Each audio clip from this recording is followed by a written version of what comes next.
Hi hello welcome back to our channel. So అందరూ ఎలా ఉన్నారు?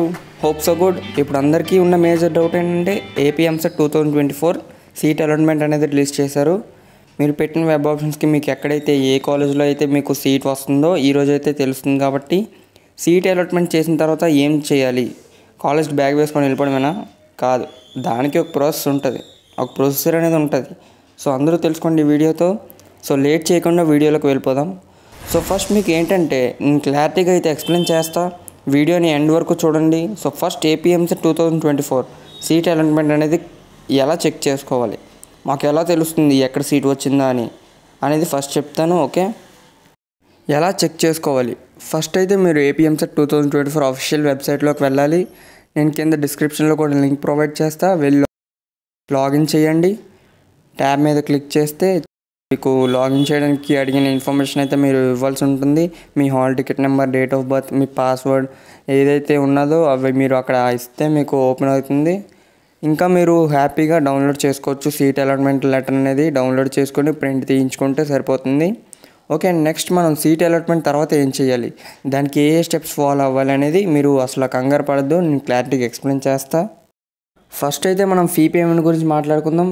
ఫీ పేమెంట్ అనేది ఫస్ట్ స్టెప్ అనమాట. సీట్ అలాట్మెంట్ చేసిన తర్వాత మరి ఆ ట్యూషన్ ఫీ అనేది ఎంత ఉంటుంది అని అడిగితే అరౌండ్ ప్రైవేట్ కాలేజెస్కి అయితే 80,000 ఉంటుంది పర్ ఇయర్. నేను చెప్తుంది 80,000 అనమాట. అదే మీకు ఫీజు రియంబర్స్మెంట్ ఉన్నది అనుకో 45,000 గవర్నమెంట్ పే చేస్తుంది, మిగతాది మీరే పే చేసుకోవాలి. అండ్ అదే మీకు ఫుల్ ఫీ రియంబర్స్మెంట్ ఉంటే మీకు ఫుల్ ఫీ గవర్నమెంటే పే చేస్తుంది, మీరేం వరీ కావక్కర్లేదు. అండ్ అలాగే గవర్నమెంట్ కాలేజ్కి అరౌండ్ 10,000 to 15,000 ఉంటుంది పర్ ఇయర్. ఓకే, ఫీ గురించి అయిన తర్వాత సీట్ అలాట్మెంట్ ఆర్డర్ డౌన్లోడ్ అంటే ఏంటి అంటే, మీరు ఫీ ప్రాసెస్ అయిన తర్వాత నెక్స్ట్ స్టెప్ అనమాట, మీరు ఏపీ ఎంసెట్ సీట్ అలాట్మెంట్ ఆర్డర్ని డౌన్లోడ్ చేసుకోవాల్సి ఉంటుంది.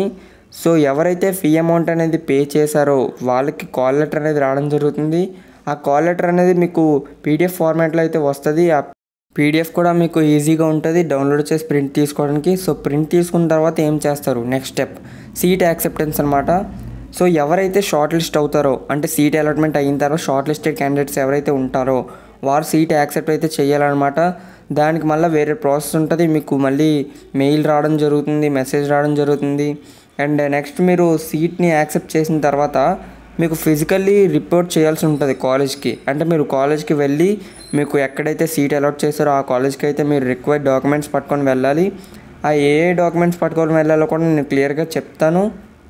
సో అదే అనమాట లాస్ట్. ఇంకా సీట్ యాక్సెప్ట్ చేసిన తర్వాత మీకు అదే ఇంకా లాస్ట్ మీరైతే కాలేజ్కి వెళ్ళి రిపోర్ట్ చేసి అక్కడ అన్నీ మాట్లాడుకొని ఇంకా ఫీజు అని మాట్లాడుకొని సీట్ అయితే ఫైనల్ చేసేయాలి. సో మీరు కాలేజ్కి వెళ్ళినప్పుడు ఆ రిపోర్ట్ చేసినప్పుడు ఏ డాక్యుమెంట్స్ తీసుకొని వెళ్ళాలి అనేది నేను క్లారిటీగా చెప్తా, ఏ డాక్యుమెంట్స్ తీసుకువెళ్ళాలో. సో ఫస్ట్ మీకు మీ యొక్క ఏపీ ఎంసెట్ అడ్మిట్ కార్డ్ కావాలి. And next rank card, date of birth certificate, with transfer certificate, study certificate 6 to 12 అయితే ఉండాలి. అండ్ నెక్స్ట్ డామిసిల్ సర్టిఫికేట్, నెక్స్ట్ వచ్చేసి parents residential certificate, next EWS certificate అంటే ఎవరైతే దానికి applicable వాళ్ళకి, residence certificate for preceding 7 years for the qualifying examination. And next integrated community certificate అంటే మన caste certificate అనమాట. నెక్స్ట్ వచ్చేసి ఇన్కమ్ సర్టిఫికేట్ లేదా వైట్ రేషన్ కార్డ్. ఒక ఇంపార్టెంట్ పాయింట్ ఏంటంటే స్టూడెంట్ నేమ్ కానీ పేరెంట్ నేమ్ కానీ కంపల్సరీ ఎవరొకరిది ఉండాలి వైట్ రేషన్ కార్డ్ మీద. ఎవరైతే ఫీ రియంబర్స్మెంట్కి అప్లికేబుల్ వాళ్ళకి చాలా ఇంపార్టెంట్. సో నేమ్ అయితే ఉండాలి స్టూడెంట్ కానీ పేరెంట్ కానీ రేషన్ కార్డ్ మీద. ఓకే, సో అంతే అనమాట, ఇది ఫుల్ ఇన్ఫర్మేషన్. ఇంకా మీకు ఏమైనా డౌట్స్ ఉంటే కింద కామెంట్ చేయండి, నేను డెఫినెట్గా మీకు రిప్లై ఇస్తాను. So that's all for today guys, thanks for watching.